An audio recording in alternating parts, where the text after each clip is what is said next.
Bonsoir à tous, je suis ravie de vous retrouver pour un nouveau débat autour de l'économie qui vous concerne. Merci de nous suivre sur votre chaîne et sur les réseaux sociaux.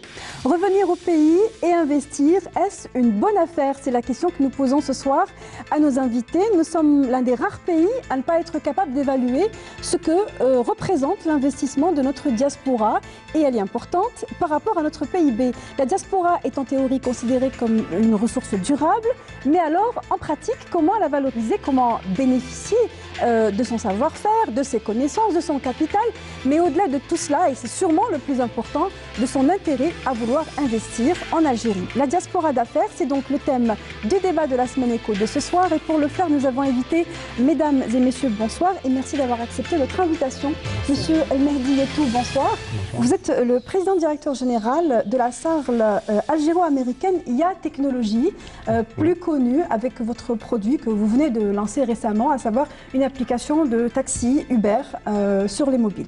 Merci d'être avec nous. Madame Ouada Malika, bonsoir. Bonsoir. Vous êtes l'attachée de direction chargée de la cellule Access, écoute sociale de la CNAC, qui est la Caisse nationale d'assurance chômage. Madame Mario de Labrosse, bonsoir. Bonsoir. Ravie de vous recevoir ce soir. Vous êtes la cofondatrice de ITN International Talent Network, qui est un organisme qui, pour résumer, met en relation des entreprises et des profils internationaux. Absolument. Merci d'être avec nous. Monsieur Aziz Nafa, bonsoir et ravi de vous retrouver à nouveau sur notre plateau. Vous êtes maître de recherche au CREAD, le Centre de recherche en économie appliquée pour le développement, et spécialisé dans la diaspora d'affaires. Alors avant de commencer ce débat qui donc va traiter de la diaspora, des Algériens installés à l'étranger, doivent-ils revenir, peuvent-ils revenir et réussissent-ils surtout à venir investir chez nous?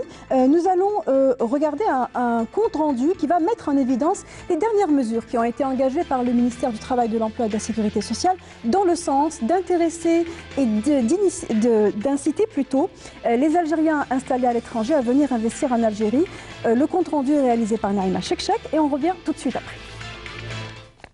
Du travail, de l'emploi et de la sécurité sociale, le potentiel de croissance de notre pays est loin d'avoir été pleinement exploité et les gisements d'investissement sont extrêmement importants.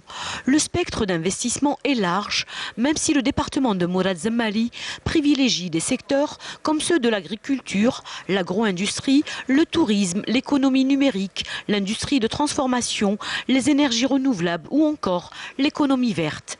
Autant de créneaux sur lesquels le ministre attire l'attention en invitant les Algériens vivant à l'étranger à mettre au service de leur pays leur savoir-faire et leurs compétences acquises dans les pays d'accueil.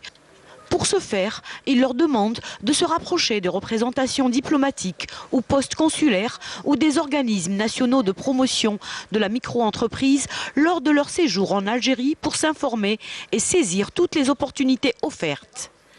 L'ANSEJ ou la CNAC sont parmi les dispositifs publics d'appui à la création d'activités cités par le département du Travail, de l'Emploi et de la Sécurité sociale.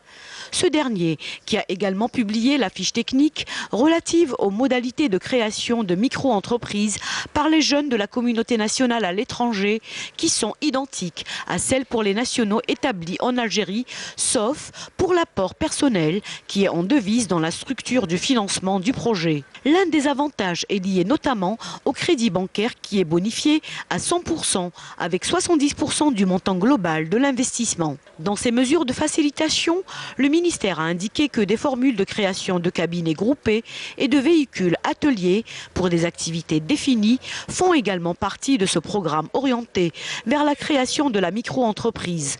En somme, tout un programme d'aide et de facilitation pour l'investissement dans le pays à l'adresse de notre communauté établie à l'étranger, encouragée à investir le champ économique de l'Algérie. Voici donc un compte rendu qui met en évidence ce qui est initié par les pouvoirs publics pour intéresser les Algériens qui sont installés à l'étranger. Et ce n'est pas nouveau, cela fait quelques années que les pouvoirs publics invitent les Algériens installés à l'étranger à investir, à s'installer en Algérie. Mais déjà, une première question, Aziz Nafa, peut-on considérer, avant de parler de diaspora d'affaires, que la diaspora est en train de revenir, puisque on parle de mouvement, de retour tantôt et tantôt de stagnation, on va dire. Aujourd'hui, qu'en est-il? Merci pour cette question. En fait, je pense qu'il est difficile aujourd'hui de dire qu'il y a il y a un retour de masse de la diaspora algérienne parce que nous ne disposons pas aujourd'hui de suffisamment de statistiques pour le vérifier. Toutefois, effectivement, il y a une dynamique. Il y a des créations d'entreprises, peut-être qui ne sont pas connues, mais il y a une dynamique de retour. Nous avons un exemple bien vivant ici, dans divers secteurs.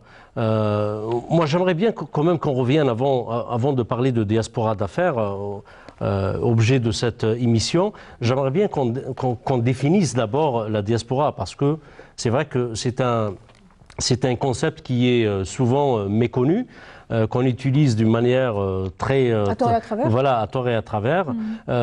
Donc c'est un travail, en fait, scientifiquement parlant, dans la communauté algérienne établie à l'étranger est une diaspora. Pourquoi? Tout simplement parce qu'il y a une forte attache. Donc c'est une communauté qui, même pendant les années noires qu'a vécu l'Algérie, maintient donc les vacances, peut-être pas chaque année, mais il y a des retours de vacances. Il est très très attaché. Donc diaspora rime avec attachement. Rime attachement. Donc, avec contact continu avec le pays. Il faut effectivement un lien. Il faut une attache. Il faut un contact avec le pays d'origine. Et pas uniquement. Donc il faut aussi une dispersion, donc une communauté dispersée dans le monde pour pouvoir effectivement dire que c'est une diaspora. Nous disposons peut-être, il y a des Algériens qui sont établis à l'étranger, en France ou ailleurs, mais qui ont coupé complètement le lien avec le pays d'origine. Ceux-là ne peuvent pas être considérés comme étant diaspora. Et non plus comme une diaspora d'affaires potentielle, c'est ce que vous voulez dire. Non plus comme diaspora d'affaires potentielles, en effet. Maintenant, la diaspora d'affaires, en effet, nous avons plusieurs profils. Nous pouvons avoir des employés établis dans le pays d'accueil. Ils peuvent être aussi de deuxième, troisième génération, tels que établis par exemple en France ou même aux États-Unis. Eux-mêmes, nous avons des cas, des personnes qui sont parties très jeunes pour des raisons d'études ou pour d'autres raisons et qui un jour décident de revenir au pays parce que donc ils trouvent intérêt à revenir pour développer des affaires, parce qu'il y a des opportunités, mais pas uniquement. Alors il y a aussi l'intérêt, il apparaît notamment dans votre travail, Mario de Labrosse, puisque votre institution ou votre structure vise justement à mettre en relation des profils à l'international, donc des gens qui vont être mobiles, ils vont aller chercher du travail là où ça les arrange, mais peut-être aussi dans leur pays d'origine. Quel est votre point de vue par rapport au retour, par rapport au phénomène de retour, comme on l'appelle, de la diaspora, des Algériens installés à l'étranger ? Alors, tout d'abord, effectivement, pour bien expliquer le contexte, notre entreprise, donc depuis 4 ans maintenant, met en relation des personnes qui ont étudié à l'étranger ou qui ont une expérience à l'international.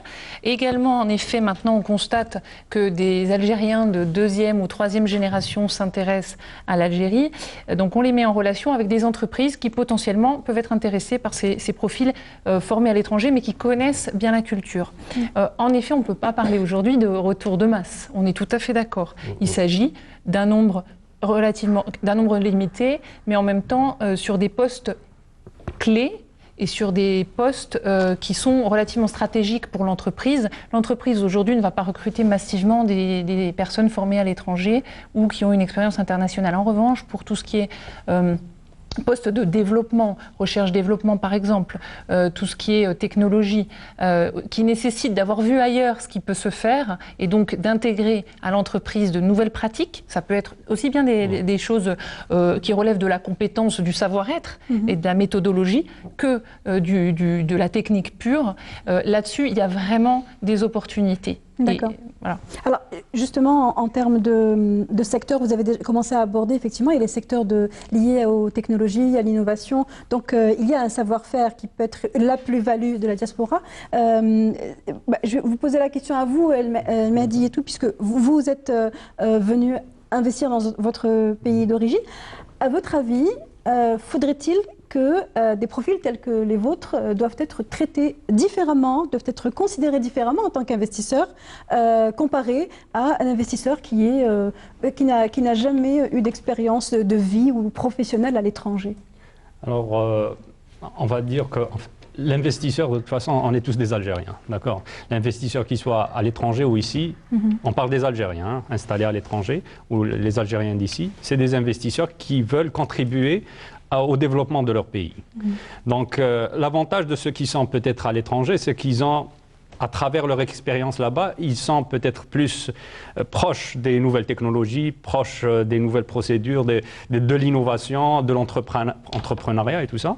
Donc, ils aimeraient venir, mais peut-être qu'ils sont un peu réticents, pour certains, hein, d'accord? Donc, fournir quelques encouragements, c'est toujours bien, mais ça devrait venir plus de l'entrepreneur lui-même, d'accord? Parce que si on parle de diaspora, les Algériens établis à l'étranger, ce n'est pas tous ces Algériens qui sont des entrepreneurs.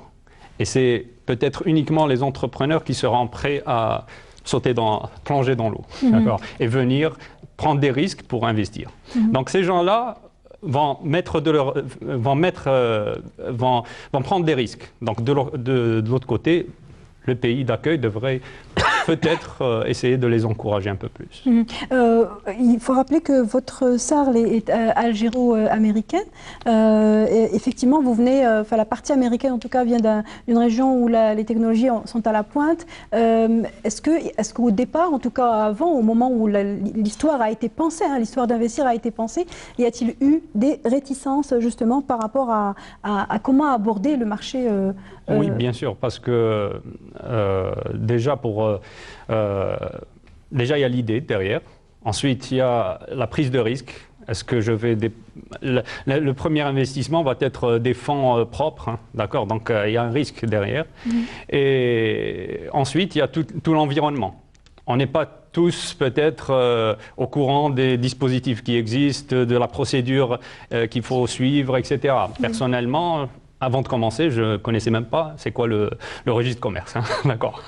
Donc, on a appris sur le tas, mais c'est ça. Quelque part, on cherche l'information. Des fois, ce n'est pas facile de l'avoir. Des fois, il faut demander plusieurs fois, poser plusieurs fois la même question pour avoir la réponse qu'il faut. Pour faire un recoupement. D'accord, exactement. Oui. Donc, il y a toutes ces difficultés, mais l'essentiel, c'est la motivation et l'idée, d'accord? Oui. Parce que moi, j'aime bien la définition de l'entrepreneur qu'on retrouve d'ailleurs sur Internet, hein, d'accord? Donc, c'est quelqu'un qui a une idée et qui va jusqu'au bout pour la réaliser. Donc, l'élément important, c'est plus le mental que ayant vécu ici ou ailleurs. Exactement. Madame Ouada Malika, je rappelle que vous représentez ici ce soir la CNAC. Donc c'est l'un des processus ou l'un des appareils de financement de projets d'investissement. Il n'est pas le seul, bien entendu. Mais pour ce qui est de la CNAC, est-ce que vous avez une idée sur le nombre ou le flux de projets qui sont relatifs à des Algériens issus de la diaspora? Tout à fait. Par rapport à ça, nous avons, si vous voulez, un nombre de projets financés par notre dispositif d'aide à la création d'entreprises, réalisés par la population issue de l'immigration, qui est un nombre de relativement 200 projets. C'est-à-dire, voilà, le nombre est de 199 projets. Oui, dans quelle échéance de temps Depuis, si vous voulez, depuis à peu près depuis 3-4 ans. Depuis 3-4 ans. Mais si vous voulez, ça s'accentue ces 2 dernières années. Mais avant, c'était timide, ça commençait à s'implanter timidement. Et puis là, ces 2 dernières années, ça s'accentue un peu plus. Par exemple, juste récemment, enfin, c'est à un mois de cela, nous avons à peu près une vingtaine de demandes de précision ou d'information ou de renseignements relatives à la création d'entreprises par les résidents algériens à l'étranger. Quels sont les secteurs d'activité que vous avez répertoriés dans vos statistiques qui dominent? Pour le niveau, c'est-à-dire pour les projets créés sur le territoire national, ou pour les... Oui, absolument, oui, bien sûr. Oui. D'accord, bon, nous savons tous que le secteur le plus favorisé, c'est le secteur de l'agriculture, qui répond à la politique algérienne, qui est d'essayer d'accentuer ou d'investir le plus possible dans ce créneau-là.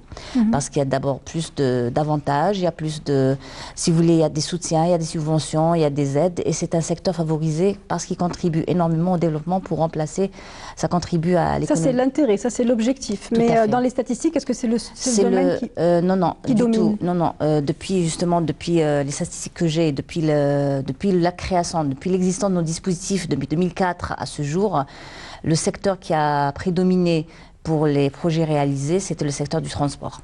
Voilà. C'est par rapport aussi au niveau intellectuel éventuellement de nos citoyens. Est-ce que c'est lié peut-être à d'autres paramètres quand on a identifié en tout cas les secteurs dominants, selon vous, quels sont les éléments qui accrochent et qui font que les gens de la diaspora vont investir davantage dans ces secteurs-là? On a parlé des technologies, Madame a parlé des transports. Alors, en fait, les résultats de mon enquête que j'ai menée auprès de 178 entrepreneurs de la diaspora, donc c'est des entrepreneurs qui sont très réfléchis, comme l'avait si bien mentionné notre ami. Donc ils sont très réfléchis, donc ils prennent le temps d'étudier le marché, de comprendre un peu quelles sont les opportunités qui s'offrent sur ce marché-là, quels sont les positionnements à prendre sur ce marché, bien sûr, toujours en relation avec leurs compétences. Donc à la différence des résultats, en fait, des données que nous offre Madame, moi j'ai étudié, donc effectivement, l'investissement a commencé en réalité après la loi de l'investissement qui est 2001, qui a facilité l'accès à l'entrepreneuriat et à l'investissement en Algérie. Donc ça a commencé concrètement à partir des années 2000, début des années 2000, et puis ça a pris de l'ampleur à partir de 2008. Bien sûr, ça coïncide parfaitement avec la crise des subprimes qu'a connue le monde à cette époque-là, et qui est par la suite devenue une crise économique mondiale qui a touché l'Europe et les pays occidentaux de manière générale. À partir de 2008, il y a eu effectivement un effet de retour qui était très très important. Par contre, l'investissement se faisait pas, du moins pour les résultats, le rythme de retour, c'est à partir de 2008, et puis ça a accentué jusqu'à 2014 et 2015, et l'investissement était beaucoup plus dans les secteurs high-tech, les secteurs des technologies de l'information et de la communication, secteur de la formation et secteur de l'ingénierie, de manière générale. Par contre, les perspectives d'investissement ou les intentions de retour dans le cadre d'un projet entrepreneurial s'élargissaient à partir de 2015 en touchant d'autres secteurs tels que le tourisme et le secteur de l'agriculture. Bien sûr, ça coïncide avec les stratégies de développement et des politiques publiques qui s'orientent davantage pour la diversification de l'économie nationale, ça veut dire qui s'ouvrent davantage vers certains secteurs stratégiques tels que le développement de l'agriculture et du tourisme. C'est effectivement c'est des orientations qui ont donné donc un résultat sur le terrain en termes d'attractivité des secteurs, on va dire. Effectivement, effectivement. Et depuis 2015, est-ce qu'il y a eu un tassement de ce mouvement ou de cet intérêt en tout cas? Je pense qu'il y a un retour depuis 2015. Donc j'ai pas fait d'enquête concrète sur le terrain, mais je reste toujours en contact avec les gens de la diaspora. Il y a effectivement, à mon sens, il y a un retour plus important, notamment de la France, puisque la France connaît à ce jour une crise au niveau économique. Donc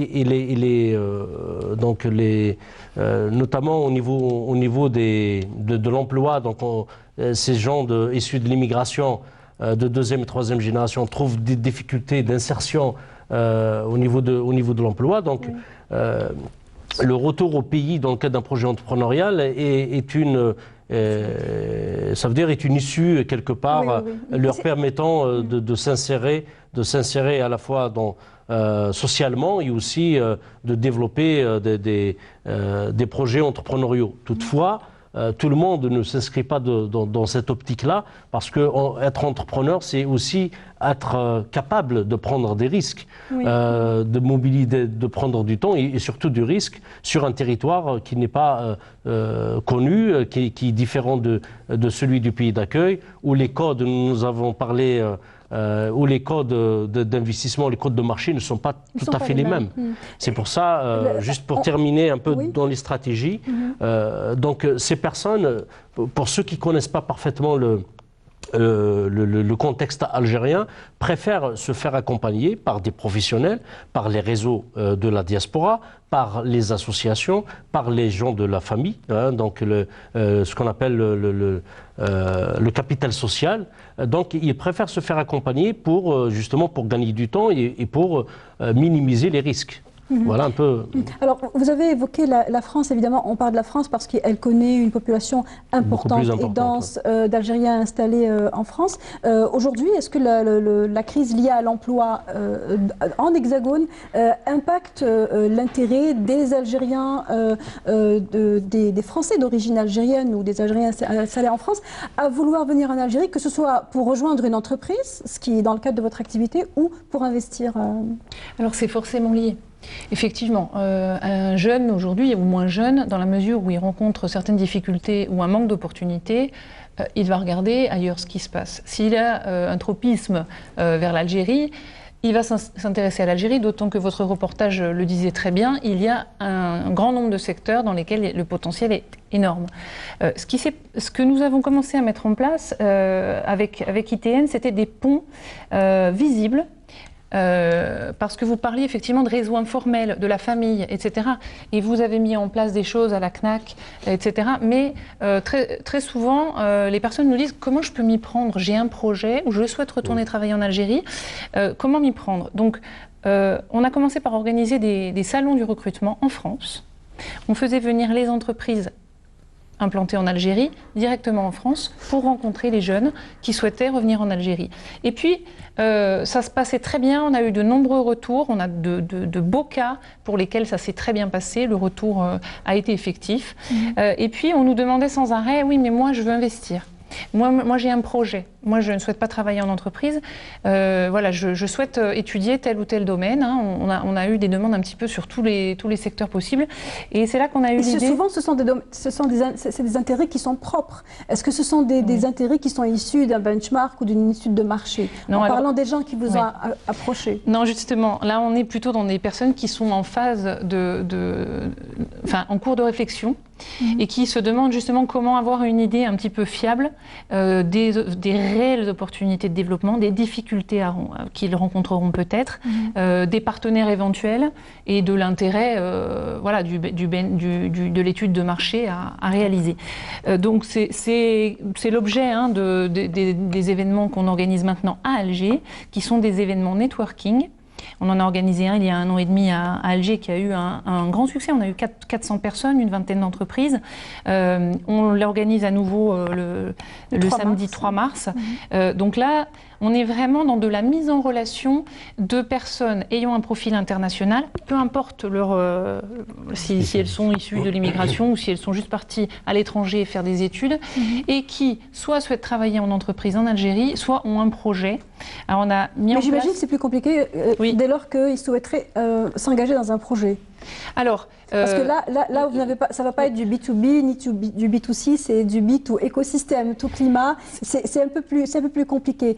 C'est pour ça, je me permets de rebondir, parce que c'est là que les télécommunications sont importantes. On a mis en place un système de mise en relation via le smartphone qui s'appelle MyKTC, parce que l'événement s'appelle KTC, Kafa'atoukom. Nous avons enregistré les profils des 600 personnes inscrites, des 600 networkers, porteurs de projets et personnes désirant travailler dans une entreprise. Nous avons également intégré les entreprises qui vont participer, les porteurs de projets, et tout ce petit monde aura accès aux profils des uns et aux autres, et ça leur permettra d'échanger et donc déjà de commencer à étudier la faisabilité du projet. Comme un réseau LinkedIn qui va, mais qui est beaucoup plus efficient, qui répond à un objectif ciblé. Oui, parce que ces personnes-là veulent la même chose. Donc, ils ont mise en relation. Absolument. Voilà.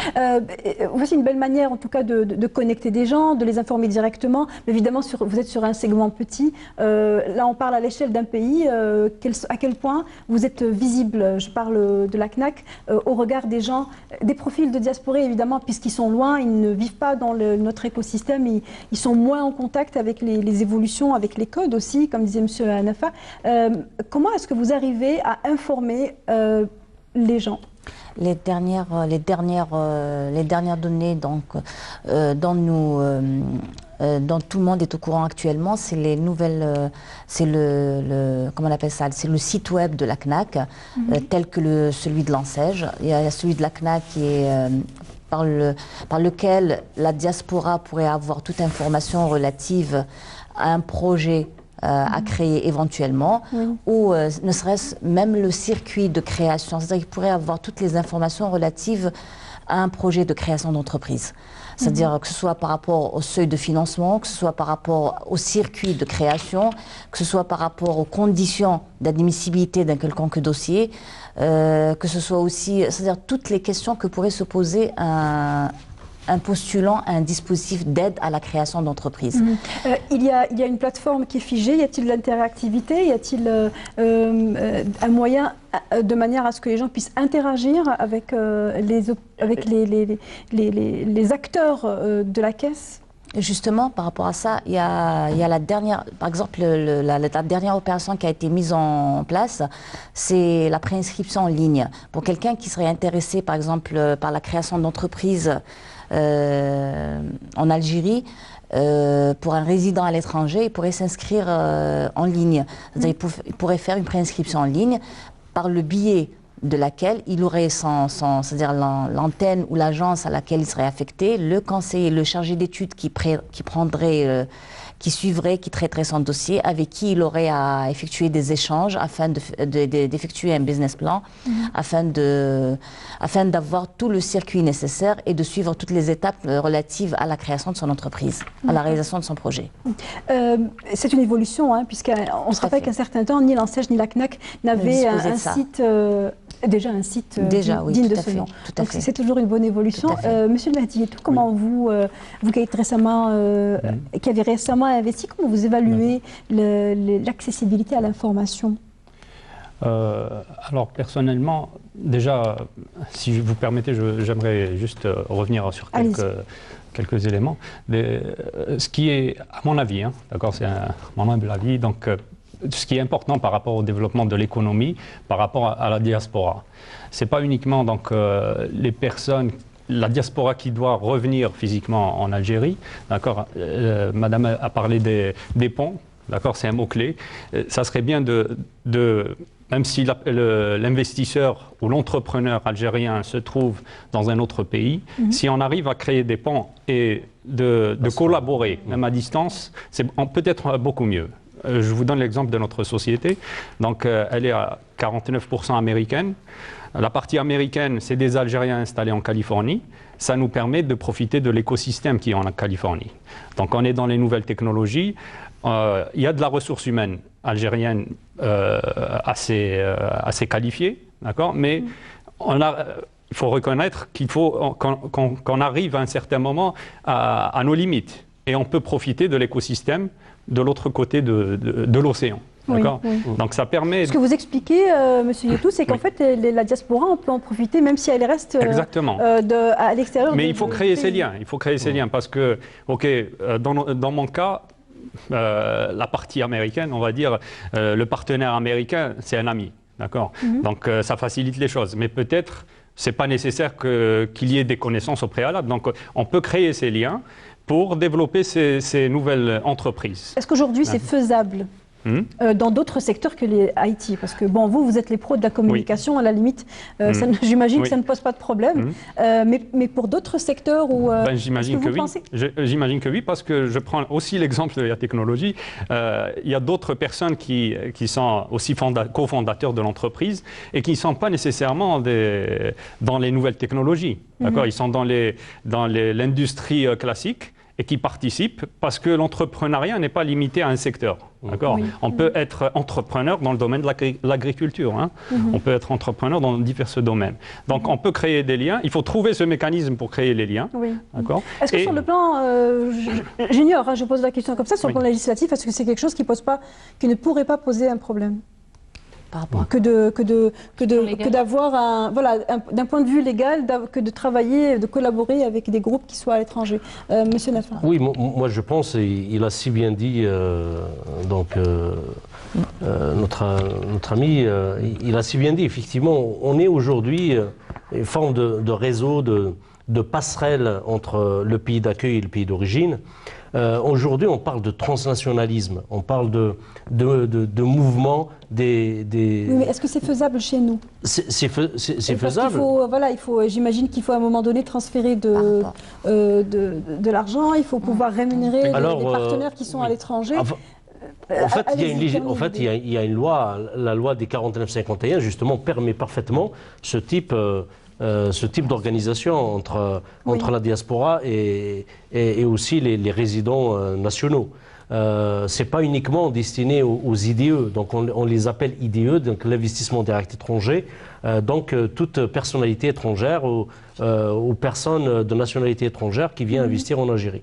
Donc moi, dans le cas de mes enquêtes, par exemple, nous avons des cas des Algériens, des transnationaux, donc des entrepreneurs installés notamment en France, qui ont des entreprises en France, des moyennes entreprises de plus de 50 salariés, et qui ont créé des entreprises en Algérie, dans le cadre des 49-51, pour pouvoir justement faciliter les liens et les transferts des dividendes, par exemple. Parce que créer une entreprise avec sa nationalité algérienne ne permet pas de transférer des dividendes, puisque pour certains, ou je dirais pour la plupart des issus de l'immigration, donc ils maintiennent leur famille en place, ils développent des activités en Algérie. Donc ils sont dans une approche plutôt circulatoire. Ils sont ici en Algérie, donc entrepreneurs, ils sont aussi en France ou ailleurs, entrepreneurs, ou bien responsables d'autres... Vous décrivez réellement là où ça se passe bien, mais on est d'accord pour dire que le 49-51% a un petit peu servi de démotivateur pour la diaspora, puisque l'investissement 49-51% ne s'applique pas de la même manière pour un Algérien résident et un Algérien qui ne l'est pas. En termes d'actionnariat, en tout cas, et en termes de prise de majorité du capital. Pensez-vous que ça a pu à un moment donné démotiver, ou que ça démotive encore aujourd'hui, ou bien y a-t-il des solutions pour contourner? C'est vrai que la loi 49-51, c'est toujours un obstacle pour un investisseur qui est basé à l'étranger, que ce soit un Algérien ou autre. C'est ça, c'est sûr. D'accord. Mais un Algérien, s'il arrive à avoir des liens avec d'autres Algériens ici, pour investir, le 49-51 peut ne pas être un obstacle. D'accord. C'est quelque chose qui peut être dépassé parce qu'il y a toujours ce désir de contribuer. Si on regarde, donc moi je suis toujours en contact avec des amis qui sont toujours à l'étranger et ils sont tous... on va dire à 100% des personnes que je connais veulent contribuer quelque part soit à travers un investissement, soit à travers une collaboration scientifique, etc. En Algérie, dans le pays d'origine. Donc l'actionnariat n'est pas un frein. Dans ce cas-là, il est... Exactement. Il y a ce désir. D'accord. Et le 49-51, ce n'est pas un blocage, même si ça serait mieux d'avoir plus d'ouverture. Mais je veux dire que ce n'est pas un blocage. L'idéal, c'est de créer les liens et de ne pas essayer de les ramener physiquement. D'accord. On va profiter de leur expertise en étant là-bas, de l'écosystème qu'ils ont autour d'eux, parce qu'ils ont bâti un écosystème, ils connaissent des gens, des entreprises, ils peuvent ramener de la technologie, pas nécessairement quelque chose qu'ils maîtrisent, mais à travers les partenaires qu'ils peuvent avoir là-bas, sur place.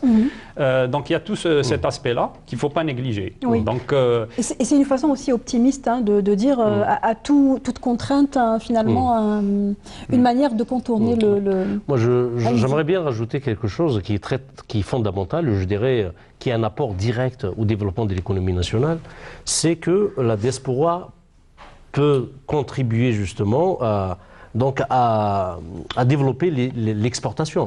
Donc les Algériens établis à l'étranger, qui sont dans des entreprises, qui sont eux-mêmes chefs d'entreprise, donc créer ces passerelles, créer ces liens avec les entreprises algériennes qui sont résidentes en Algérie, donc faciliterait à ces entreprises d'exporter leurs produits par l'intermédiaire de ces gens de la diaspora. Donc je vous citerai un simple exemple. Donc j'ai eu l'occasion cette semaine de déjeuner avec quelqu'un qui était à la Silicon Valley, qui était aux États-Unis, qui est rentré physiquement en Algérie, et depuis maintenant quelques années, mais qui a gardé aussi, donc qui a créé une entreprise aux États-Unis, qui est donc transnationale, qui est souvent en Algérie aux États-Unis. Il a gagné récemment, cette semaine, le prix de la meilleure innovation. Donc application smartphone. Donc il était en compétition avec Allemands, Anglais, Américains sur des applications smartphone. Donc son entreprise, donc des ingénieurs établis en Algérie, aussi son entreprise aux États-Unis, on met en place donc une application nouvelle qui a pris vous parlez d'un prix qui a été gagné à l'international aux États-Unis. Voilà. Elle a eu le meilleur prix de l'innovation aux États-Unis. Et ça, c'est une application qui a été réalisée par des ingénieurs algériens. Ici en Algérie et aussi en collaboration avec l'entreprise américaine. Oui. Donc la diaspora, comme disait, la diaspora est aussi donc il est préférable dans certains cas qu'on bénéficie de justement de ses connaissances, de son réseau, de sa présence dans le pays d'accueil, que de la ramener physiquement. Ça n'a pas de sens, à mon sens, aujourd'hui, ça n'a pas de sens. Donc on est plus dans une optique de circulation, transnationalisme et aussi d'ouverture dans le monde de plus en plus globalisé. Mario Delabrosse, un mot rapidement, si possible, sur la question des 49-51%. Quel a été votre ressenti par rapport aux populations avec lesquelles vous traitez, et notamment pour le prochain événement que vous avez l'intention de tenir ? Écoutez, dans la mesure où les personnes qui souhaitent investir et qui donc rentrent en contact avec des personnes du même secteur en Algérie souhaitent un peu découvrir ce qui se passe ici, en général, elles sont plutôt ouvertes à s'associer avec des personnes qui sont sur place, puisque tout seul et sans la connaissance, c'est un petit peu compliqué d'avoir une société. Voilà. Donc, c'est vrai que, comme le disait monsieur, ça encourage les rapprochements entre personnes d'ici, de là-bas. Et du coup, je pense que ça peut être un facteur de réussite pour la société que d'avoir justement ce mélange de personnes qui connaissent mieux le contexte ici, de personnes qui ont vu à l'étranger, etc. Après, moi, je ne me prononcerai pas sur l'opportunité ou pas du 49-51. Voilà, je sais qu'il est effectivement possible puisque nous-mêmes, voilà, sommes à 49-51, donc le transfert des dividendes est tout à fait prévu. Donc voilà, c'est l'important. Pour les non-résidents. Pour les non-résidents, absolument. Il faut préciser. Absolument. Donc, le problème s'inverse. Pour le 49. Alors, voici donc pour la partie, on va dire, optimiste. On a évoqué des projets, on a évoqué des manières d'évoluer, d'avancer dans l'écosystème qui est le nôtre, et des projets aussi qui ont très bien fonctionné, vous l'avez dit, des prix de l'innovation. Mais il y a également aussi des histoires qui se passent également, qui tournent mal. Je voudrais vous montrer le témoignage et un appel au secours d'un Algérien qui vivait en France et qui est rentré en Algérie récemment. Il a contracté un prêt, il a rencontré énormément de difficultés depuis le jour où il a posé le pied en Algérie jusqu'à aujourd'hui. Son activité n'a jamais pu démarrer pour plusieurs raisons. Je vous propose de l'écouter, d'écouter son témoignage. La vidéo que vous allez voir est une vidéo amateur et on revient tout de suite après. Bonjour, je m'appelle Lepsi Rachid, j'ai 44 ans. Je suis un immigré, je suis venu m'installer en 2011 en Algérie. Je fais partie du dispositif CNAC. Je suis de la wilaya de Msila, plus précisément dans la commune de Ain Meleh. J'ai fait une étude de marché dans les besoins qu'il y a dans ma wilaya. Et puis j'ai constaté qu'il y avait une forte demande en profilé carbone, assez carbone. J'ai fait des recherches, j'ai trouvé un fournisseur qui est situé dans la wilaya de Batna, plus précisément à Antouta. J'ai fait la commande d'une machine de profileuse industrielle pour acier carbone en 2013. La machine a été réglée par le dispositif CNAC à 100% en novembre 2013. Et aujourd'hui, à ce jour, mois de janvier 2018, j'ai toujours pas démarré l'activité. Pourquoi ? Parce que le fournisseur m'a pas amené la bonne machine. Et il m'a toujours dit, moi j'avais des doutes, il m'a toujours dit que c'était la bonne machine. J'ai eu que des problèmes avec ce fournisseur, preuve à l'appui. La machine, je l'ai payée en novembre 2013, il a mis 13 mois pour me la ramener. Le technicien, il est venu 7 mois après. J'ai perdu plus de 2 ans, plus de 3 ans le différé du crédit. À ce jour, la banque demande de rembourser le remboursement, les échéanciers.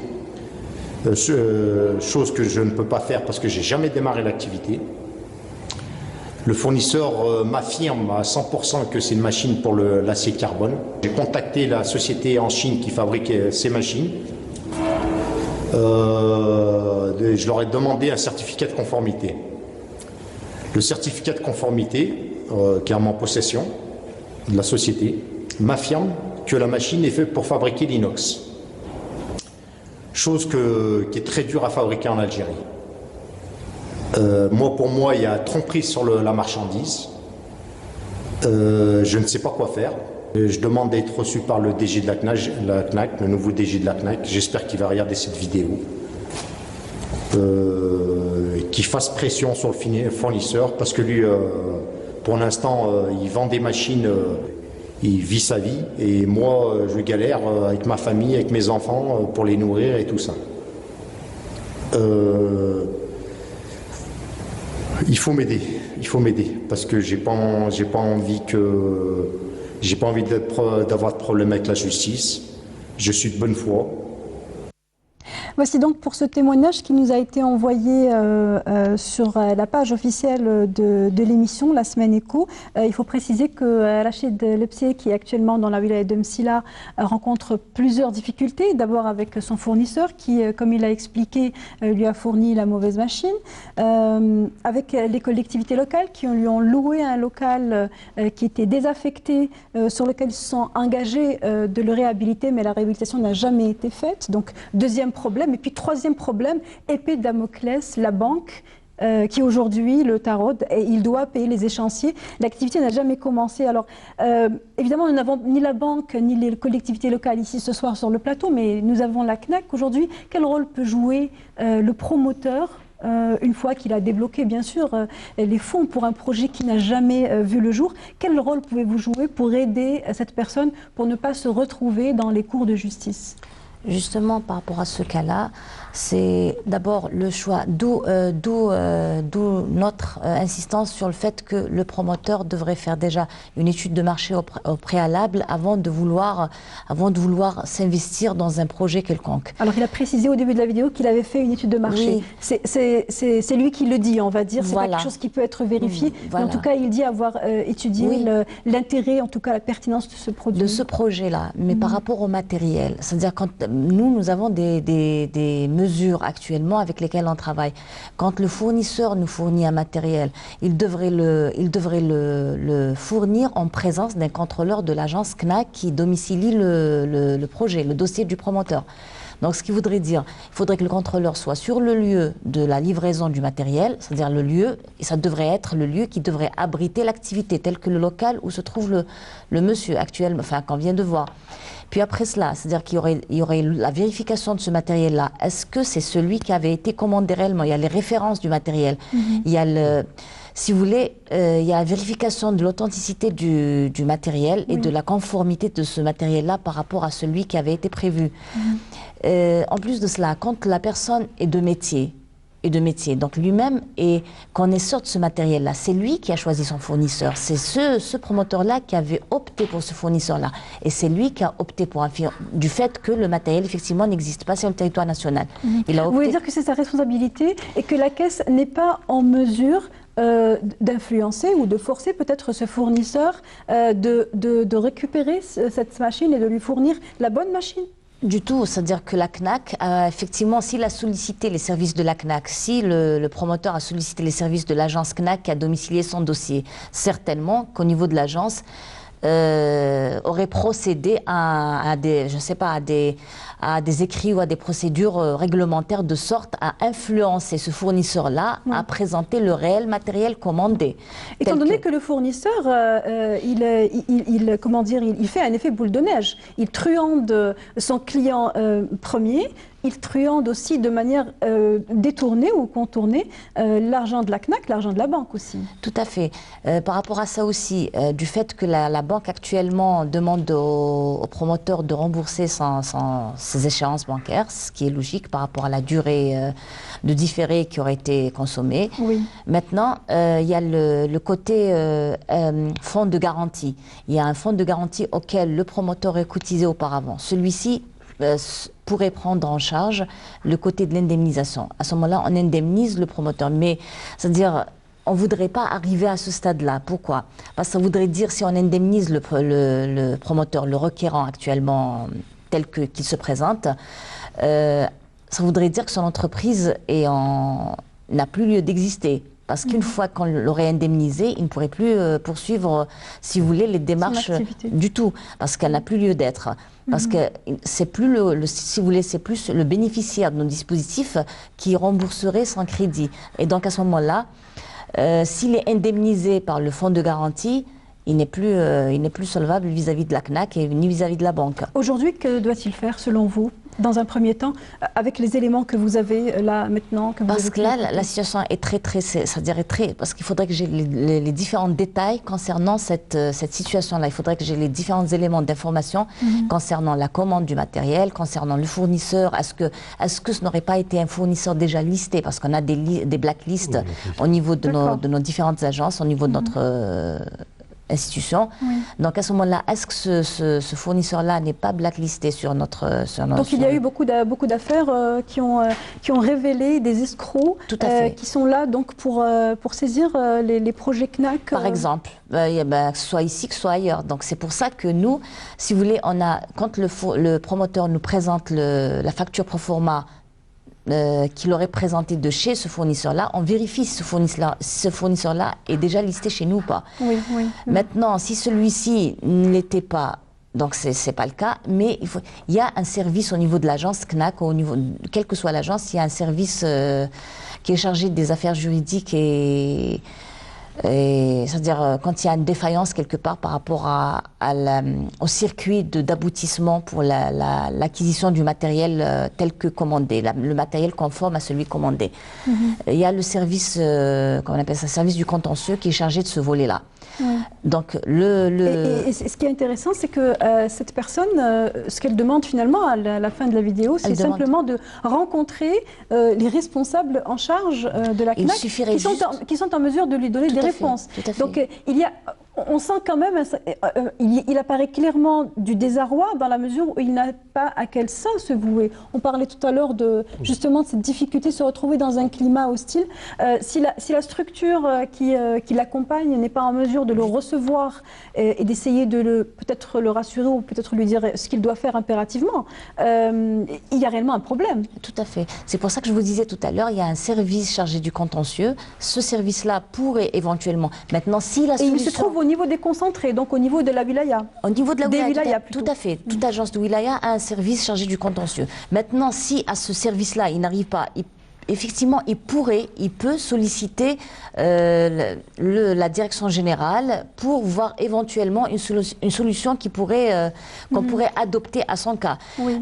Pour ce qui est du fait qu'il demande à rencontrer, tel que je l'ai entendu, le directeur général de notre institution, il n'a qu'à faire une demande d'audience et tout. C'est une procédure, si vous voulez, administrative classique. Est-ce que le directeur général est accessible? Tout à fait, madame. Il est accessible. Voilà. Nous sommes face à une situation qui n'est sûrement pas la seule, hein, que ce soit pour un Algérien qui est donc issu de la diaspora, que pour un Algérien qui est résident, qui a toujours connu l'écosystème. Aujourd'hui, selon vous, et aussi de prime abord, selon les éléments d'information que nous avons, selon vous, est-ce que cette personne a péché par son manque de connaissance du milieu, ou bien il y a un problème ailleurs? Je pense qu'il est très important de connaître, avant de s'engager dans un projet entrepreneurial, de bien connaître l'environnement dans lequel donc on décide d'investir. Oui. C'est vrai que pour la plupart, du moins, ils essayent de passer par des associations de diaspora notamment, ou bien des entrepreneurs qui sont déjà installés en Algérie, pour s'enquérir de maximum d'informations concernant le climat des affaires, donc sur le marché, sur les pratiques en Algérie, et puis donc les mesures à prendre justement pour... Donc du réseautage, mais une fois que le problème s'est déjà posé, je voudrais rappeler également que pour cette histoire, cette personne a aussi des soucis avec les collectivités locales. Donc l'APC lui a livré un local qui n'était pas du tout réhabilité. Aujourd'hui, il ne l'est toujours pas. L'APC ne s'est pas acquitté de son devoir. Au niveau des concentrés, lorsque les collectivités locales ne font pas leur travail envers les investisseurs, est-ce que les associations, est-ce que le réseautage peut quelque chose contre ça?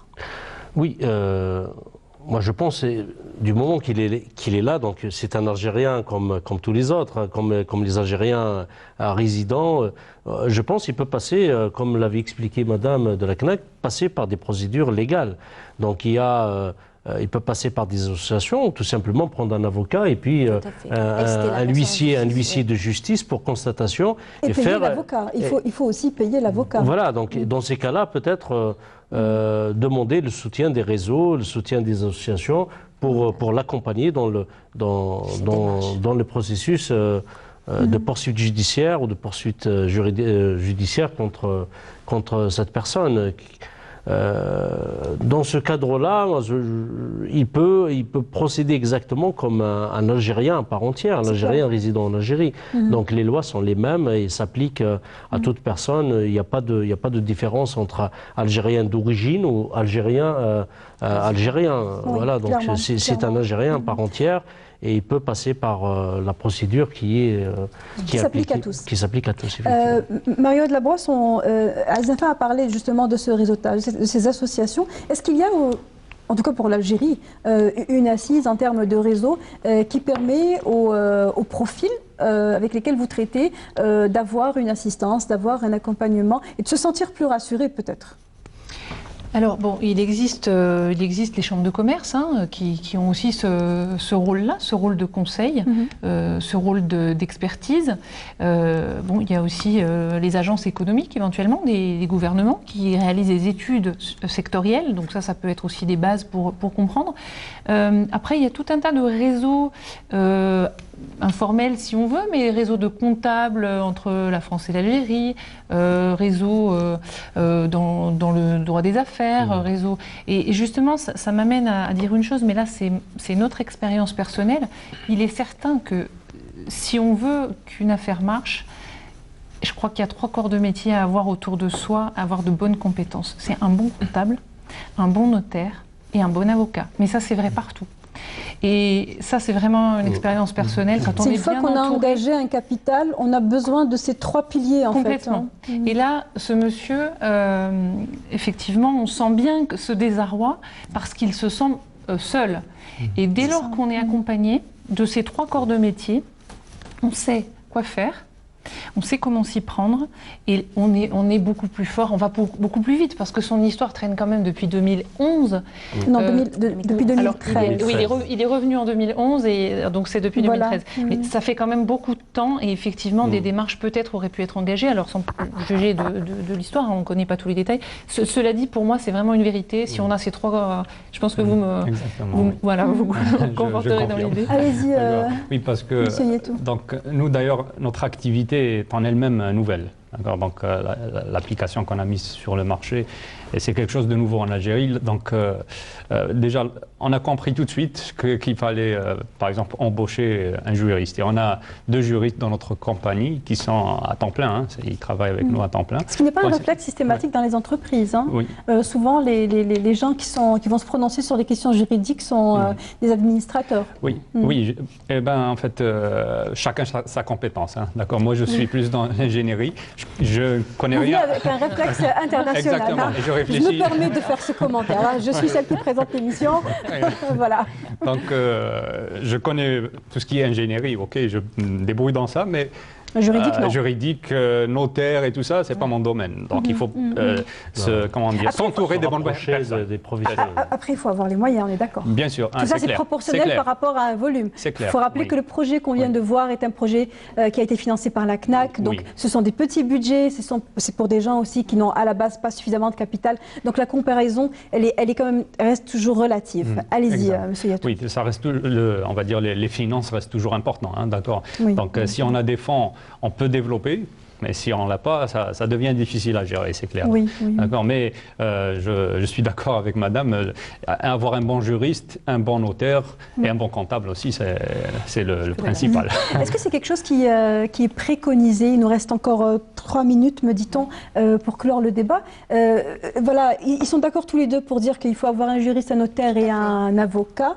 Est-ce que ce sont des choses que vous préconisez lorsque vous accompagnez le lancement du projet? Tout à fait, c'est ce qu'on dit à tous les promoteurs, les futurs promoteurs ou les postulants au dispositif, c'est qu'une fois l'entreprise créée, il faudrait toujours être entouré, effectivement. Il faut toujours avoir à côté de lui un comptable, un juriste et éventuellement une autre profession, enfin une autre spécialité dont il aurait besoin pour la gestion de son entreprise.